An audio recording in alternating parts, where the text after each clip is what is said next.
Hey guys, now let's start linear equations slope-intercept forms.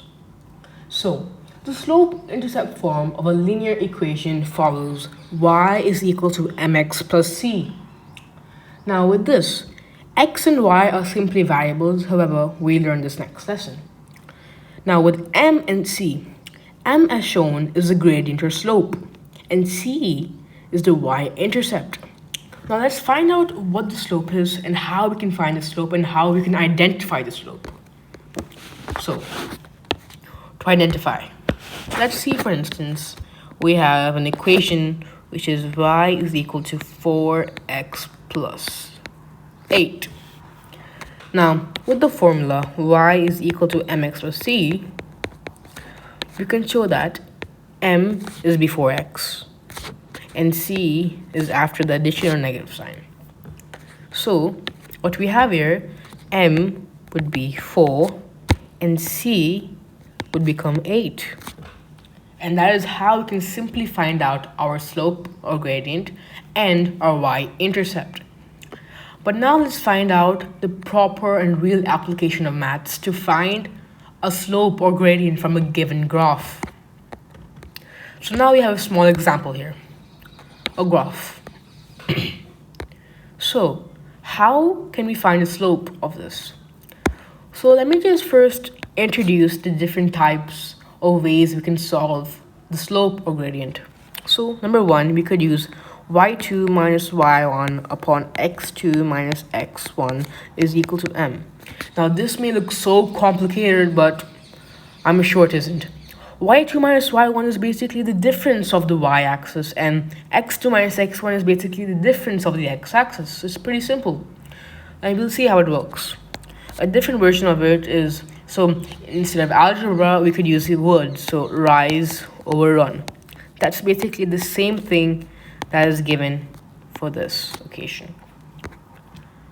Alright, now with this, let's start using our applications. So let's first take our two coordinates from this given graph. So let's take 0, 1, and let's take 1, 3. Okay, now with these two coordinates, we can say that this is the first coordinate of x. This is the first coordinate of y, our second coordinate of x, and our second coordinate of y. Now let's use these values and plug it into our formulas. So y2 is 3 and y1 is 1. So that's y2 minus y1 upon 1 is x2 and minus 0. So that becomes 2 upon 1. 2 upon 1 is basically 2. So our m gradient would simply become 2. Now let's use rise over run and see if we're getting the same answer. So rise over run. So let's take an area, for instance. Let's take the first coordinate. So let's take the first value of x, the first x value, and that's number 1. So let's see the height it takes to touch the y, to touch the graph. So it takes, so let's find the distance of this and the distance of this.